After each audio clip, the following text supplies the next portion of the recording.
నమస్కారం GR7 TV news కి స్వాగతం. నేను జగన్. ముందుగా హెడ్లైన్స్. సోమాలియా 11 ఏళ్ల బాలిక కడుపులో 3.7 కిలోల కణితి విజయవంతంగా తొలగించిన కిమ్స్ వైద్యులు.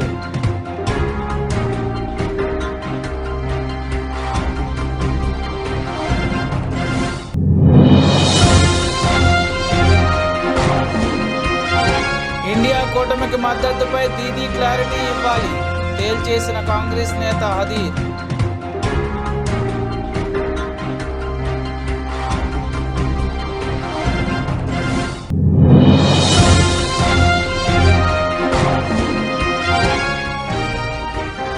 బెంగాల్లో పిడుగుపాటుకు 11 మంది బలి, పలువురికి గాయాలు.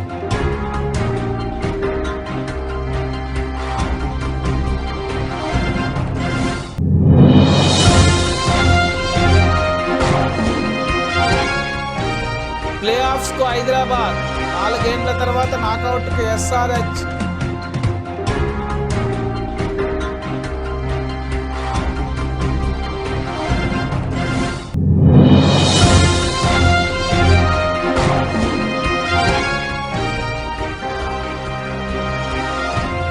హై జంప్ రికార్డు స్థాయికి వెండి ధరలు.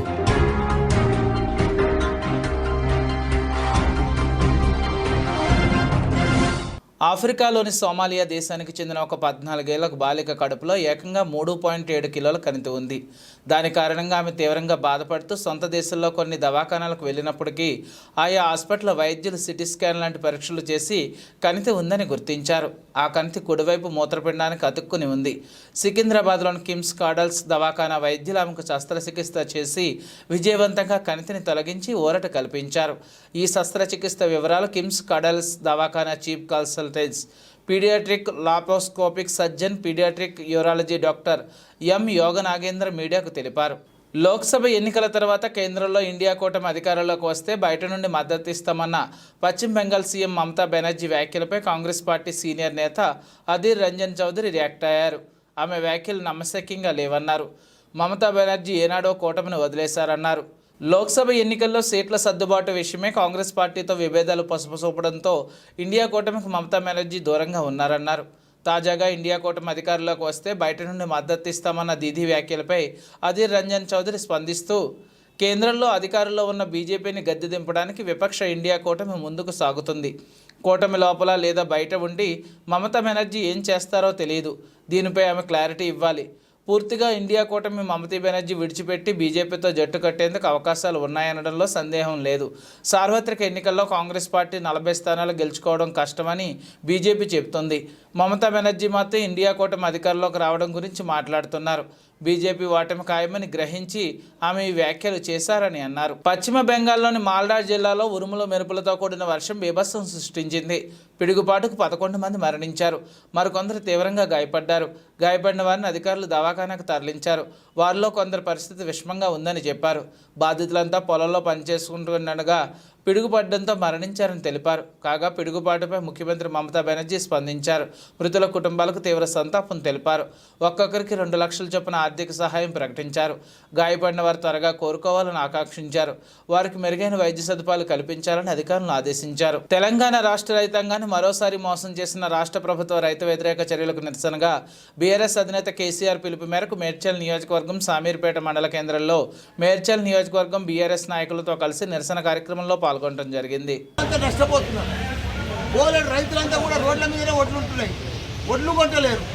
అదే మా కేసీఆర్ ప్రభుత్వం ఉన్నప్పుడు ఎప్పుడు అధికారులు కానీ అందరూ కానీ పర్ఫెక్ట్గా రైతులకు పర్ఫెక్ట్గా సకాలంలో రైతు బంద్ చేసి సకాలంలో ఫెర్టిలైజర్ ఇచ్చి సకాలంలో కరెంట్ ఇచ్చి 24 గంటల కరెంట్లో వాళ్ళకు ఫెర్టిలైజర్స్ ఇవన్నీ కూడా అందించి పంట వస్తే ఆ పంట కూడా గిట్టుబాటు ధర ఇచ్చి సకాలంలో ఎంబడి కొనుక్కుంటా కొనంగానే 2 రోజుల లోపల వాళ్ళకు బ్యాంక్ అకౌంట్లో కూడా డబ్బులు జమ చేసి ఘనత మా కేసీఆర్. ఇప్పుడు అసలు కొనే దిక్కే లేదు, రైతులను పట్టించుకునే నాదురే లేరు.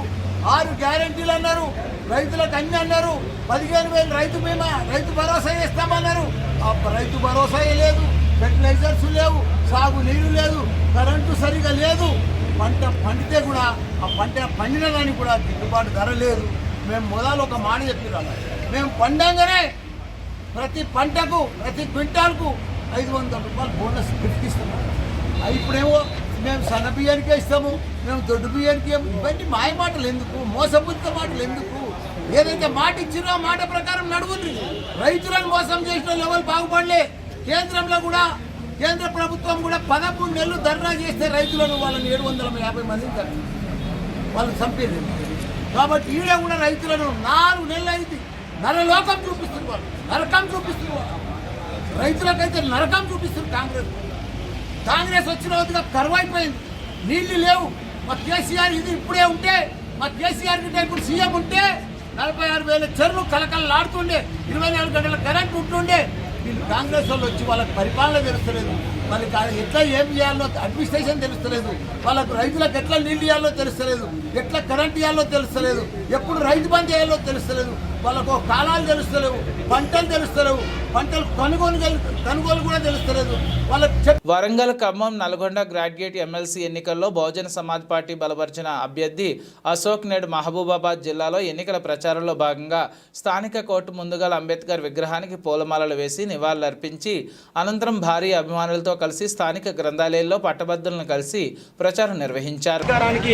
అశోక్ సార్ మాత్రమే న్యాయం చేస్తాడని వాళ్ళ తెలంగాణ వ్యాప్తంగా ప్రతి జిల్లాలో 10 లక్షల మంది విద్యార్థులను సైన్యంగా తయారు చేసుకున్నారు. వాళ్ళ డబ్బులు పంపిణీ చేయడానికి, ఎన్నో రకాల మభ్యపెట్టడానికి ప్రధాన పార్టీలో వాళ్ళు వస్తున్నారు. ఇవాళ కాంగ్రెస్ పార్టీ, ఇవాళ బీఆర్ఎస్ పార్టీ, బీజేపీ పార్టీని కాదని కూడా ఇవాళ అశోక్ సార్కి మొత్తంగా 3 జిల్లాల యొక్క ఉన్నటువంటి నిరుద్యోగులంతా, ఉద్యోగులంతా నా మద్దతుకు ఉన్నారు. ఎక్కడ స్టడియాలు పోయినా, గ్రంథాలయాలు పోయినా నాకు బ్రహ్మరథం పడుతున్నారు.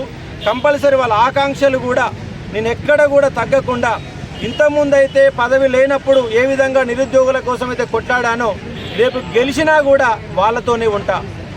కేవలం శాసనసభలో మనం మాట్లాడే సంవత్సరానికి మహా అయితే ఒక 2 గంటలు మాట్లాడుతున్నామేమో, కానీ ప్రతిరోజు నిరుద్యోగుల మధ్యనే ఉండి 2 లక్షల ప్రభుత్వ ఉద్యోగాలను ఇప్పించడమే లక్ష్యంగా పనిచేస్తాను. వాళ్ళ కాంగ్రెస్ గవర్నమెంటు ప్రైవేటు ఉద్యోగాలలో 75% స్థానికులకి రిజర్వేషన్ కల్పిస్తామని హామీ ఇచ్చింది. కానీ హామీ కూడా అమలు చేసే ప్రయత్నం కూడా ఒక్క మీటింగ్ కూడా పెట్టడం లేదు. హైదరాబాద్లో సాఫ్ట్వేర్ రంగంలో తెలంగాణ వాటా 10% మాత్రమే, ఫార్మా రంగంలో తెలంగాణ వాటా 5% మాత్రమే. హైదరాబాద్ పేరుకు గొప్పగా నడుస్తుంది, కానీ తెలంగాణ బిడ్డల యొక్క నిరుద్యోగాన్ని మాత్రం పోగొట్టడం లేదు. హైదరాబాద్లో ఉన్న ప్రైవేటు ఉద్యోగాల లక్ష్యంగా అశోక్ సారు ఇలా పయనిస్తూ ఉన్నాడు. జియో నెంబర్ 46 బాధితులు రోడ్లు పట్టుకొని 11 నెలలుగా తిరుగుతూ ఉన్నారు. వాళ్ళకు న్యాయం చేసే విధంగా జూన్ 10 నుంచి ప్రత్యేక కార్యాచరణ మొదలు పెడతాము. ఇవాళ గ్రూప్ 2 గత గవర్నమెంట్ వేసినటువంటి గ్రూప్ 2 ఉద్యోగాలకే ఇవాళ ఈ గవర్నమెంట్. యాదాద్రి భువనగిరి జిల్లా ఆత్మకూరు మండలం మోత్కూరు రాయగిరి ప్రధాన రహదారిపై జరిగిన రైతుల రాస్తారోకాపై అసహనం వ్యక్తం చేస్తున్న ప్రయాణికులు గత ప్రభుత్వంలో కూడా ధాన్యం తడిస్తే ఎందుకు నిరసన వ్యక్తం చేయలేదని, ఇప్పుడు 5 నెలల్లో ఇది చేయలేదు అది చేయలేదని రోడ్డు ఎక్కడం సరికాదని, రైతుల పేరుతో బీఆర్ఎస్ బీజేపీ నాయకులు రోడ్డు ఎక్కి రాజకీయం చేయడం సరికాదని అసహనం వ్యక్తం చేశారు.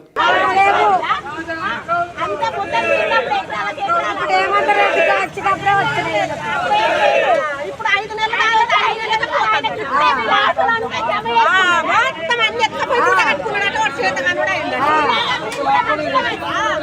బీర్లకు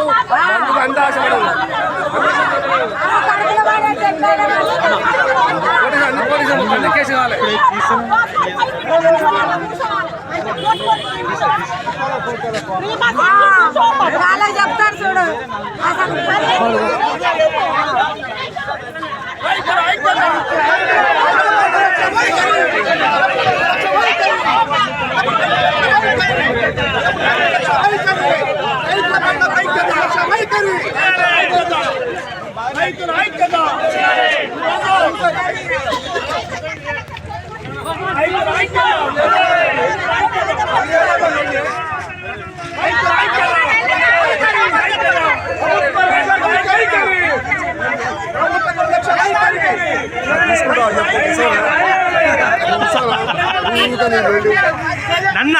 ఖమ్మం పట్టణంలోని సర్దార్ వల్లభాయ్ పటేల్ స్టేడియంలో మార్నింగ్ వాక్లో పట్టభద్రులను, నగర విద్యావంతులను, మేధావులను, ఖమ్మం, నల్గొండ వరంగల్ పట్టభద్రుల నియోజకవర్గ ఎన్నికల్లో మొదటి ప్రాధాన్యత ఓటు వేసి మీ పక్షాన కొట్లాడే ప్రభుత్వాన్ని ప్రశ్నించేవాడిగా గుండెకండగా నిలబడాలని పట్టభద్రుల నియోజకవర్గ ఎమ్మెల్సీ అభ్యర్థించడం జరిగింది. ఈ కార్యక్రమంలో ఖమ్మం జిల్లా బీఆర్ఎస్ పార్టీ అధ్యక్షులు ఎమ్మెల్సీ తాతా మధు, పట్టభద్రుల ఎన్నిక ఖమ్మం నియోజకవర్గ ఇన్ఛార్జ్ ఆర్జేసి కృష్ణ, టౌన్ అధ్యక్షులు పగడాల నాగరాజు, ఇతర డివిజన్ నాయకులు కార్యకర్తలు పాల్గొన్నారు. కుమార్ కానీ లేదా డాక్టర్ పల్లా రాజేశ్వర రెడ్డి గారు కానీ వీళ్ళంతా మంచి విజనరీస్, థింకర్స్. సమాజంలో సంక్షోభం ఏర్పడ్డప్పుడు ఒక దారి చూపగలిగే సత్తా ఉన్నటువంటి వాళ్ళు, సమాజానికి ఒక ఆదర్శంగా నిలబడినటువంటి వాళ్ళు, ఉదాహరణగా నిలిచినటువంటి వాళ్ళు. కాబట్టి గ్రాడ్యుయేట్స్ ఏరి కోరి అలాంటి వాళ్ళని ఎంచుకోవడం జరిగింది. ఇప్పుడు కూడా తప్పకుండా ఈ నెల 27వ తారీఖు జరిగేటువంటి ఈ పట్టభద్రుల నియోజకవర్గ ఎన్నికల్లో కూడా తప్పకుండా మంచి విద్యావంతులను ఎన్నుకుంటారు తప్ప మిగతా వాళ్ళని కాదని చెప్పి ఈ సందర్భంగా గుర్తు చేస్తా ఉన్నాను. ఎందుకంటే ఇది పెద్దల సభ. పెద్దల సభకు మేధావులను పంపాలి తప్ప మోసగాళ్ళను పంపకూడదు. కాంగ్రెస్ పార్టీ 6 గ్యారంటీలు 420 హామీలు ఇచ్చి అధికారంలోకి వచ్చింది. మరీ ముఖ్యంగా నిరుద్యోగులకు, ఉద్యోగులకు అనేక హామీలు ఇవ్వడం జరిగింది. జాబ్ క్యాలెండర్ కానీ, జాబ్ నోటిఫికేషన్ కానీ, 50,000 పోస్టులతో నూరుకున్నటువంటి మెగా డిఎస్సి కానీ, లేదా నిరుద్యోగ భృతి కానీ, ఉద్యోగులకు సంబంధించి డిఏ కానీ, పిఆర్సి కానీ, ఈ రకంగా అనేక హామీలు ఇచ్చింది. కానీ ఇప్పటి వరకు 150 రోజులు గడిచినా కూడా కనీసం దాని మీద చర్చ కూడా లేదు. గ్రూప్ 2 2,000 పోస్టులు ఇస్తామన్నారు, 750 పొజిషన్స్ ఇచ్చారు. గ్రూప్ 3 2,000 పోస్టులు వేస్తామన్నారు, కానీ కేవలం 1,300 పోస్టులు మాత్రమే రిలీజ్ చేయడం జరిగింది. కాబట్టి ఈ మోసపోయినటువంటి నిరుద్యోగుల పక్షాన, లేదా ఎంతో ఆశపడి ఓటేసినటువంటి ఉద్యోగుల పక్షాన పోరాటం చేయాలంటే అది కేవలం బీఆర్ఎస్ గెలిస్తేనే సాధ్యమవుతుంది తప్ప కాంగ్రెస్ గెలిస్తే సాధ్యం కాదు. ఎందుకంటే అధికార పార్టీ అభ్యర్థి ఆయన ముఖ్యమంత్రిని ప్రశ్నించలేడు, ప్రభుత్వాన్ని ప్రశ్నించలేడు. కానీ మేము గెలిస్తే తప్పకుండా ముఖ్యమంత్రిని నిలదీస్తాం, నిగ్గదీసి ప్రశ్నిస్తాం, పోరాటం చేస్తాం, పరిష్కారం కూడా చూపుతామని చెప్పి ఈ సందర్భంగా గుర్తు చేస్తున్నాను. ప్రభుత్వాన్ని ప్రశ్నించేటోడు కావన్నా, లేకపోతే ప్రభుత్వాన్ని ప్రశంసించేటోడు కావాలా? ప్రభుత్వాన్ని ప్రశ్నించేటోడు కావాలా, లేకపోతే ప్రభుత్వానికి తొత్తుగా మారినటువంటి వాడు కావాలా? ఒకసారి ఆలోచించాల్సిందిగా కోరుతా ఉన్నాను. ఒక విజన్తోనే ముందుకెళ్ళేటువంటి వాళ్ళు కావాలా, లేకపోతే వితండవాదం చేసి వికారం పుట్టించేటోళ్ళు కావాలా? ఆలోచించాల్సిందిగా కోరుతా ఉన్నాను. ప్రత్యక్షంగా యుద్ధం చేసేటోడు కావాలా, లేకపోతే ప్రత్యక్ష ప్రసారంలో పచ్చి బూతులు తిట్టేటోడు కావాలా? ఒకసారి ఆలోచించాల్సిందిగా ఈ సందర్భంగా కోరుతున్నాం. నా ప్రశ్న ప్రజల కోసం, కానీ నా ప్రశ్న పైసల కోసం కాదు. మా పోరాటం ఒక పరిష్కారం కోసం, మా పోరాటం పైత్యం కోసం కాదు. మా ఆరాటం ఒక ఆశయం కోసం తప్ప మా ఆరాటం ఆదాయం కోసం కాదని చెప్పి గుర్తు చేస్తూ, విద్యావంతులందరికీ కూడా నేను విజ్ఞప్తి చేస్తున్నా, గ్రాడ్యుయేట్స్ అందరూ కూడా గల్లెవరేసుకొని పలానాయన మా ఎమ్మెల్సీ. అన్ని దానాల్లోకెల్లా అన్నదానం మిన్నా అని డీసీఎంఎస్ చైర్మన్ కొత్వాల శ్రీనివాసరావు అన్నారు. పాత పాలవంచ సాయినగర్లోని శ్రీ షిరిడి సాయిబాబా భజన మందిర్లో విగ్రహ ప్రతిష్ఠ జరిగి 10 సంవత్సరాలు పూర్తయిన సందర్భంగా ఘనంగా 11వ వార్షికోత్సవ మహోత్సవం నిర్వహించారు. దేవాలయంలో పూజారులు చిలుకూరు దినకర శాస్త్రి, లక్ష్మీనారాయణల ఆధ్వర్యంలో పలు అభిషేకాలతో పాటు అన్నాభిషేకం వంటి పూజలు నిర్వహించారు. ప్రత్యేక పూజల్లో కొత్వాల సతీమణి విమలాదేవి దంపతులు పాల్గొని ప్రత్యేక పూజలు చేశారు. సుమారు 700 మంది భక్తులకు అన్నదాన కార్యక్రమం నిర్వహించారు. అన్నదానాన్ని కొత్వాల ప్రారంభించారు. ఈ సందర్భంగా కొత్వాల మాట్లాడుతూ అన్నదానం చేసేవారు పరబ్రహ్మ స్వరూపం అని అన్నారు. ప్రతి ఒక్కరూ తాము సంపాదించిన దానిలో కొంత దానం చేయాలని కొత్వాల కోరారు. నేను ఒక భారతీయ జనతా పార్టీ పెద్దపల్లి ఎంపీగా ఒక విజ్ఞప్తి చేస్తా ఉన్నాను. దయచేసి ఆలోచించండి. ఈ 10 సంవత్సరాల కాలంలో భారతీయ జనతా పార్టీ దేశ అభివృద్ధిలో కానివ్వండి, రక్షణ విషయంలో కానివ్వండి, ధర్మ పరిరక్షణ విషయంలో కానివ్వండి, వికసిత్ భారత్ వైపు వెళుతూ గౌరవ $8 ట్రిలియన్ జీడిపి చేరుకున్నాం. ఈరోజు నరేంద్ర మోడీ గారి నాయకత్వంలో ఈరోజు ప్రపంచంలోనే 5వ అతిపెద్ద ఆర్థిక శక్తిగా ఎదిగింది. దాంట్లో భాగంగానే తెలంగాణ రాష్ట్రానికి గత 10 సంవత్సరాలలో అన్ని విషయాల్లో కేంద్ర ప్రభుత్వం సహకరించింది.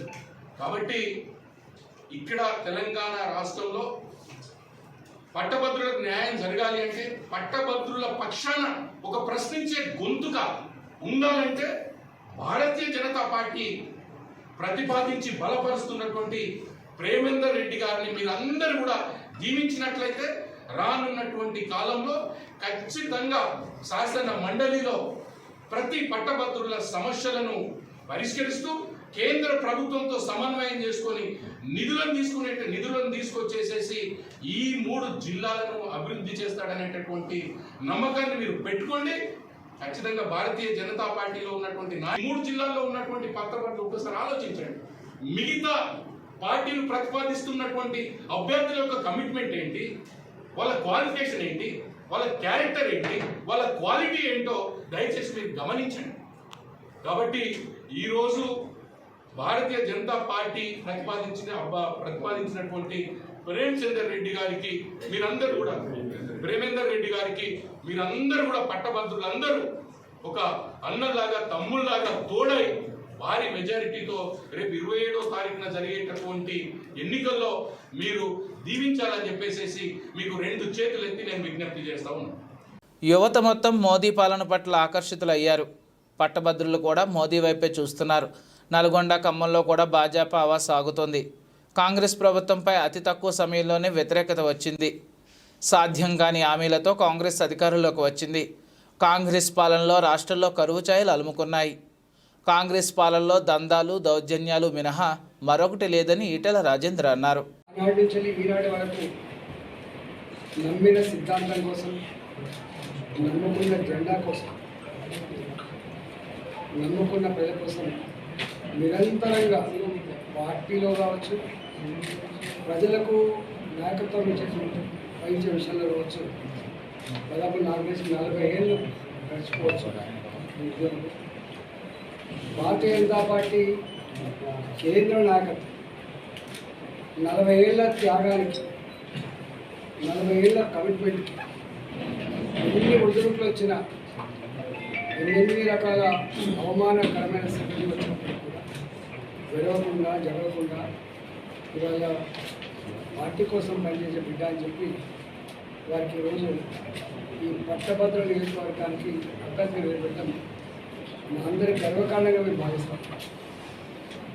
మాదన్న సీనియర్ మోస్ట్ నాయకులు కాబట్టి తెలంగాణ నుండి యావత్ యంత్రాంగం అంతా కూడా పార్లమెంట్ సభ్యులు కావచ్చు, ఎమ్మెల్యేలు కావచ్చు, ఎమ్మెల్సీలు కావచ్చు, ఇవాళ మేము పోటీ చేసినటువంటి ఎంపీ అభ్యర్థులు కావచ్చు, మొత్తం సీనియర్ నాయకులందరూ 34 నియోజకవర్గాలు 34 మందిని ఇన్ఛార్జిగా ఉండి ప్రేమేందర్ రెడ్డి గారిని గెలిపించుకోవడం కోసం ఈ 9-10 రోజులు నిరంతరంగా పనిచేయడం కోసం అందరూ వచ్చినాం. భారతీయ జనతా పార్టీ గొప్ప చారిత్రక సన్నివేశం ఎదురై. ఒకప్పుడు భారతీయ జనతా పార్టీ అంటే నిలబడతలే అనే ఫీలింగ్ ఉండే, కానీ ఈ రాష్ట్రంలో ప్రజలకు నాయకత్వం వహించగలిగే శక్తి, సత్తా, కమిట్మెంట్ భారతీయ జనతా పార్టీకి మాత్రమే ఉందని చెప్పి ప్రజలు నమ్ముతారు. దానికి కారణం 10 సంవత్సరాల నరేంద్ర మోడీ గారి పరిపాలనలో మొట్టమొదటిగా ఎన్నడూ రాజకీయాల పట్ల ఇష్టం లేని వర్గాలు, రాజకీయ నాయకుల పట్ల, రాజకీయాల పట్ల ఇష్టం లేనటువంటి సెక్షన్స్ అన్నీ కూడా మోడీ గారు ప్రధానమంత్రి అయిన తర్వాత ఇవాళ ఎక్కడో కాడ మనం ఎన్నికల్లో పాల్గొనాలి, మనం కూడా ఓటు వేయాలి, మోడీ గారికి బలాన్ని చేకూర్చాలనేటువంటి సంకల్పం. కొమరంభీం ఆసిఫాబాద్ జిల్లా కాగజ్నగర్ మండలంలోని వంజారి ఫారెస్ట్ చెక్ పోస్ట్ వద్ద బీఆర్ఎస్ పార్టీ ఆధ్వర్యంలో గురువారం రైతుల ధర్నా రాస్తారోకో నిర్వహించారు. కాంగ్రెస్ పార్టీ రైతులు పండించిన ధాన్యానికి 5% బోనస్ ఇస్తామని ఇప్పుడు ఇవ్వడం లేదని ముఖ్యమంత్రి రేవంత్ రెడ్డి అనడంతో తెలంగాణ తొలి ముఖ్యమంత్రి కేసీఆర్ పిలుపు మేరకు రైతులు ధర్నా రాస్తారోకో చేపట్టారు. కాంగ్రెస్ పార్టీ అమలు కాని హామీలు ఇస్తూ ప్రజలను, రైతులను మోసం చేస్తుందని బీఆర్ఎస్ పార్టీ నాయకులు లెందు గురుస్వామిరావు ఆగ్రహం వ్యక్తం చేశారు. ఈ కార్యక్రమంలో పలువురు రైతులు, బీఆర్ఎస్ పార్టీ నాయకులు తదితరులు పాల్గొన్నారు. రేవంత్ రెడ్డి రైతు వ్యతిరేక విధానం వల్ల మరి కేసీఆర్ గారు ఈరోజు రాష్ట్ర వ్యాప్తంగా తెలంగాణ రాష్ట్రం లోపల అన్ని నియోజకవర్గాల లోపల మరి బీఆర్ఎస్ శ్రేణులకు పిలుపునిచ్చిండు. ఏదైతే రేవంత్ రెడ్డి మరి రైతులకు, వరి పండించే రైతులకు వడ్లకు 5% బోనస్ ఇస్తారని చెప్పిండు. మరి ఎన్నికైనా 2 రోజులు ఇస్తారని చెప్పిండు. ఎన్నికలైన తర్వాత ఈరోజు మళ్ళా మాట తప్పుతాడు. ఎవరైతే మరి సన్న వడ్లు పండిస్తారో వాళ్ళకు మాత్రమే 5% బోనస్ ఇస్తామని చెప్పేసిండు. మరి రాష్ట్రం లోపల చూసినట్లయితే ప్రతి ఒక్కరు 90% దొడ్డు వడ్లే పండిస్తారు. వేసంగి పంటల దొడ్డు వడ్లే పండిస్తారు కాబట్టి అతను ఎన్నికల ముందేమో వడ్ల పేరు చెప్పి ఇప్పుడేమో సన్న వడ్లు అంటాడు కాబట్టి మళ్ళీ మాట తప్పుతాడు. రేవంత్ రెడ్డికి మేము రాష్ట్ర వ్యాప్తంగా మరి హెచ్చరిస్తున్నాం. ఏదైతే కేసీఆర్ చెప్పిన విధంగా తప్పకుండా మీరు ఈ మాట ఇచ్చారు కాబట్టి ప్రతి రైతుకు సన్న వడ్లైనా పర్లేదు, దొడ్డు వడ్లైనా కానీ 5% బోనస్ ఇవ్వాలని మేము బీఆర్ఎస్ పార్టీ పరంగా కోరుకుంటున్నాం. ఒకవేళ మీరు డిమాండ్ చేస్తున్నాం, మీరు ప్రతిసారి ఇదే విధంగా ఎన్నికల ముందు మరి రాష్ట్ర ప్రజలను మోసం చేసి 6 పథకాలని చెప్పేసి ఎన్నికల తర్వాత మా పథకాలు అమలు చేయకుండా అట్లా మోసం చేస్తున్నారు. మరి ఇప్పుడు రైతులను కూడా మీరు పచ్చిగా మోసం చేస్తున్నారు కాబట్టి మేము రైతుల పక్షాన మా బీఆర్ఎస్ పార్టీ కేసీఆర్ గారి పిలుపు మేరకు ఈ ధర్నా రాస్తారోకోలు చేసి మీ మెడలు వంచి రైతులకు మీరు 5% బోనస్ ఇచ్చే వరకు మేము ఊరుకునే లేదు. మీరు దయచేసి రైతుల కోసం ఆలోచించాలి. మీరు రైతుల కోసం ఆలోచించకుండా మరి 90% రైతులే ఉన్నారు రాష్ట్రం లోపల. రైతులేంది రాజ్యం లేదు. రైతు ఏడ్చిన రాజ్యము, ఎద్దు ఏడ్చిన వ్యవసాయం బాగుపడది. తప్పకుండా మీకు చెడు రోజులు వస్తాయి. రైతులు మీ మీద చర్యలు తీసుకునే రోజులు వస్తాయి. రాబోయే ఎన్నికల లోపల, స్థానిక ఎన్నికల లోపల కూడా మీకు సరైన గుణపాఠం చెప్తారు. ఎందుకంటే మీరు ఎమ్మెల్యే ఎలక్షన్లలో కూడా స్థానిక అసెంబ్లీ ఎన్నికలలో అబద్ధాలు 6 పథకాలని చెప్పేసి గద్దెనెక్కిండ్రు. వెంటనే మళ్ళీ రైతులను ఇప్పుడే మోసం చేస్తున్నారు కాబట్టి రైతులు కూడా ఇప్పుడు మోసపోయి మీకు ఓట్లు వేసిండ్రు. ఇదే ఎన్నికల ముందు ఈ మాట చెప్పినట్లయితే మరి సన్న వడ్లకే ఇస్తాను, దొడ్డు వడ్లకి ఇబ్బంది, మీకు ఒక ఓటు కూడా వేయకపోదురు. రైతులు మిమ్మల్ని ఊర్లో కూడా తిరగనివ్వకపోదురు. మరోసారి మీరు మోసం చేస్తుండ్రు. తప్పకుండా దీనికి శిక్ష పడుతుంది మీకు. రాబోయే స్థానిక ఎన్నికలలో మీ మాట నమ్మే పరిస్థితి లేదు. దయచేసి రాష్ట్ర వ్యాప్తంగా రైతులందరూ గమనించాలి. మరి బీఆర్ఎస్ పార్టీ ఉన్నప్పుడు ఏ విధంగా బోనస్ ఇచ్చింది, రైతులకు 24 గంటలు కరెంట్ ఇచ్చింది, రైతు భరోసా ఇచ్చింది, రైతు బంద్ ఇచ్చింది.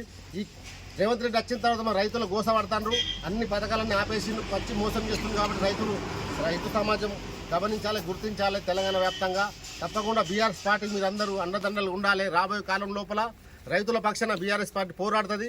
రైతులకు ఏం కావాలో దానికోసం పోరాడి ఈ కాంగ్రెస్ ప్రభుత్వం రేవంత్ రెడ్డి మెడలు వంచి రైతులకు కావాల్సిన అన్ని సదుపాయాలు కలిగే వరకు మేము పోరాటం చేస్తామని ఈ సందర్భంగా తెలియజేసుకుంటున్నాం. జై Telangana. Congress. Giddalur urban CA YV Somaiah Giddalur 16 గ్రామాల్లో శాంతి భద్రతల విఘాతం కలిగించే యువకులపై కఠిన చర్యలు తీసుకుంటామని Giddalur urban CA YV Somaiah హెచ్చరించారు. గురువారం సాయంత్రం స్థానిక పోలీస్ స్టేషన్లో ఏర్పాటు చేసిన విలేకరుల సమావేశంలో ఆయన మాట్లాడారు. 4వ తేదీన కౌంటింగ్ జరుగుతుందన్నారు. ఎన్నికల సందర్భంగా గ్రామాలలో గొడవలు, ఘర్షణలు, వివాదాలతో పాటుగా అసాంఘిక కార్యకలాపాలకు పాల్పడితే వారిపై ప్రత్యేక దృష్టి సారించినట్లు ఆయన తెలిపారు. వైలేషన్ అంటే అసాంఘిక కార్యకలాపాలకి పాల్పడమని చెప్పి వాళ్ళని మేము ముందు కొన్ని పేర్లని ఎంఆర్ఓ గారు సూచిస్తే ఎంఆర్ఓ గారు దానికి బాండ్స్ ఇష్యూ చేస్తారు. ఆ బాండ్స్లో మనం ఇంత సర్టన్ అమౌంట్ అని ఉంటుంది. అంటే మేము ఒకవేళ ఆ బాండ్ని కానీ వైలేట్ చేస్తే ఈ ఇంత అమౌంట్ని మేము ప్రభుత్వానికి కడతామనేది ఆ బాండ్ యొక్క సారాంశం ఉంటుంది. కొన్ని బాండ్స్ 50,000, కొన్ని బాండ్స్ ₹1,00,000 అట్లా అన్ని డిపాజిట్ అన్ని వాటికి 6 నెలల లోపల మేము వైలేషన్ పాల్పడమని దాంట్లో ఉంటుంది. ఈ సందర్భంగా ప్రజలందరికీ తెలియజేసేది ఏమనగా, ఎవరైతే ఎలక్షన్ మేము 6 నెలలకు కానీ బాండ్స్ తీసుకుని ఉన్నామో ఈ ఎన్నికలకు సంబంధించిన నేరాల్లో ఎవరైనా పాల్గొంటే అంటే చిన్న హింసకు కానీ లేకపోతే దేనికైనా కానీ అసాంఘిక కార్యకలాపాలు పాల్పడితే వారి మీద ఈ ఫోర్ఫీచర్ ఆఫ్ బాండ్స్ మేము అప్లై చేయడం జరుగుతుంది. కాబట్టి అందరికీ మేము తెలియజేసేది ఏమనగా ప్రజలందరికీ, గిద్దలూరు మండలంలోని ప్రజలందరికీ గిద్దలూరు పోలీస్ స్టేషన్ తరఫున నేను తెలియజేసేది ఏమనగా, మనకి ఎలక్షన్ జరిగింది, తర్వాత కౌంటింగ్ ఉంది. రేపు జూన్ 4వ తారీఖున కౌంటింగ్ ఉంది. తర్వాత కౌంటింగ్ ముందు కానీ కౌంటింగ్ తర్వాత కానీ ఎలాంటి హింసకు కానీ కొట్లాటలకు కానీ గొడవలకు కానీ ఎవరైనా కనుక ఈ బాండ్స్లో మేము తీసుకున్న వాళ్ళకైనా వైలేట్ చేసి వెళ్తే ఫోర్ఫీచర్ ఆఫ్ బాండ్స్ అప్లై చేయడం జరుగుతుందని తెలియజేస్తున్నాం. ఎంఆర్ఓ గారు బాండ్స్ ఇష్యూ చేసిన అమౌంట్ ఎంత ఉందో అంత డిపాజిట్ చేయాల్సి ఉంటుంది.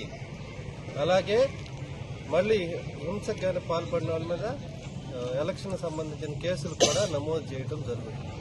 కాబట్టి ప్రజలంతా సంయమనం పాటించి ఈ కౌంటింగ్ అయిపోయేంత వరకు ప్రశాంతంగా ఉండవలసిందిగా, అలాగే కౌంటింగ్ తర్వాత కూడా ఏమి ఇన్సిడెంట్లకి తావు లేకుండా హింసకు కానీ లేకపోతే కొట్లాటలకు కానీ గొడవలకు కానీ ఎవరు పాల్పడకుండా శాంతి భద్రతలకు అందరూ పోలీస్ డిపార్ట్మెంట్ సహకరించవలసిందిగా ఈ సందర్భంగా గిద్దలూరు మండల ప్రజలందరినీ కోరుతూ ఉన్నాం. అలాగే పోలీస్ డిపార్ట్మెంట్కి సహకరించి ఇంతవరకు బాగా సహకరించినందుకు గిద్దలూరు మండల ప్రజలకి ధన్యవాదాలు తెలుపుతూ ఇక ముందు కూడా ఇదే శాంతి భద్రతల్లో అందరూ పావులు కావాలని, ఎలాంటి హింసకు కానీ కొట్లాటలకు కానీ పాల్పడవద్దని, కౌంటింగ్ ఫలితాలు వచ్చిన తర్వాత కూడా సంయమనం పాటించి ఎలాంటి అల్లర్లకు కానీ గొడవలకు కానీ ఇంకా చట్టానికి వ్యతిరేకంగా ఏ కార్యక్రమాల్లో పాల్గొనవద్దు అని ఈ సందర్భంగా అందరికీ తెలియజేస్తూ పత్రికాముఖంగా ఈ విషయాన్ని అందరికీ తెలియజేస్తున్నాం. ఎవరైతే మా ఆరెంజ్ ఆర్మీ అభిమానుల 4 గంటల ఎదురుచూపులకు తెరదించుతూ IPL 17లో సన్ రైజర్స్ హైదరాబాద్ ప్లే ఆఫ్కు అర్హత సాధించింది. గురువారం ఉప్పల వేదికగా గుజరాత్ టైటాన్స్తో జరగాల్సిన డూ ఆర్ డై మ్యాచ్ వర్షం కారణంగా టాస్ కూడా పడకుండానే రద్దవడంతో ఇరు జట్లకు తలా ఓ పాయింట్ కేటాయించడంతో ఇతర సమీకరణలతో సంబంధం లేకుండా హైదరాబాద్ ప్లే ఆఫ్స్ చేరింది. 2020 తర్వాత సన్ రైజర్స్ నాకౌట్ దశకు చేరుకోవడం ఇదే ప్రథమం. 2021-2022లో 8వ స్థానంలో ఉన్న హైదరాబాద్ గతేడాది 10వ స్థానం నిలవడం అభిమానులను బాధించింది. గురువారం సాయంత్రం నగరంలో కురిసిన భారీ వర్షంతోనే ఈ మ్యాచ్ సాగేది అనుమానంగా మారింది. వర్షం కాస్త తెరాపిచ్చాక 6:30 నుండి గ్రౌండ్ సిబ్బంది మైదానాన్ని సిద్ధం చేసేందుకు యత్నించిన రాత్రి 8 గంటల తర్వాత వరుణుడు మళ్లీ అంతరాయం కలిగించాడు. రాత్రి 10:30 మైదానాన్ని పరిశీలించిన ఎంపైర్లు మ్యాచ్ను రద్దు చేస్తున్నట్లు ప్రకటించారు. వర్షం కారణంగా తమ అభిమాన ఆటగాళ్లు ఆటను ఆస్వాదించలేకపోయినా హైదరాబాద్ ప్లే ఆఫ్ చేరడంతో అభిమానులు ఖుషి అయ్యారు. వాన పడుతున్న సమయంలో తెలుగు సూపర్ హిట్ సాంగ్స్కు తోడు లైటింగ్ షోతో ఫ్యాన్స్ ఎంజాయ్ చేశారు. వర్షాన్ని సైతం లెక్క చేయకుండా గత మ్యాచ్ల లెక్కని ఈ పోరుకు 33,781 మంది ప్రేక్షకులు స్టేడియానికి తరలిరావడం విశేషం. వెండి ధరలు రికార్డు స్థాయికి ఎగబాకాయి. ఢిల్లీలో గురువారం ఒక్కరోజే కిలో వెండి ఏకంగా 1800 అధికమైన రికార్డు స్థాయి 88,000 దాటింది. చివరకు మార్కెట్ ముగిసే సమయానికి 88,700 పలికింది. అంతకుముందు ఇది 86,900గా ఉంది. ఇటు హైదరాబాద్లో కిలో వెండి 1,500కు ఎగబాకి 89,100 పలికింది. బులెటిన్ ముగించే ముందు హెడ్లైన్స్ మరోసారి.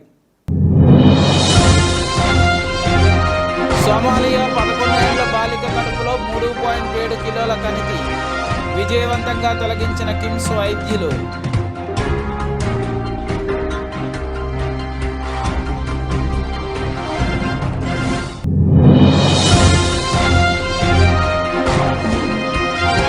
ఇండియా కూటమికి మద్దతుపై దీదీ క్లారిటీ ఇవ్వాలి తేల్చేసిన కాంగ్రెస్ నేత హదీర్.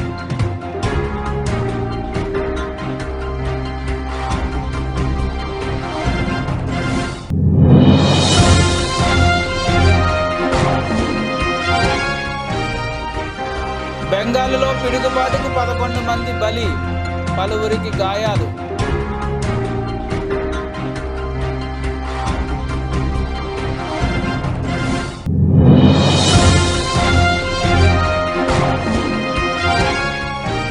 ప్లే ఆఫ్స్కు హైదరాబాద్ 4 గేమ్ల తర్వాత నాకౌట్కు SRH.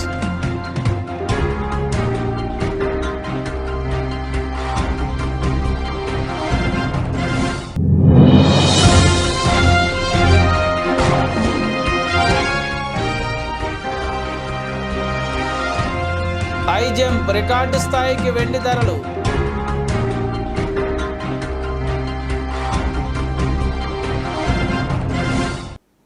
ఈ బులెటిన్ ఇంతటితో సమాప్తం. తిరిగి మరిన్ని వార్తా విశేషాల కోసం చూస్తూనే ఉండండి.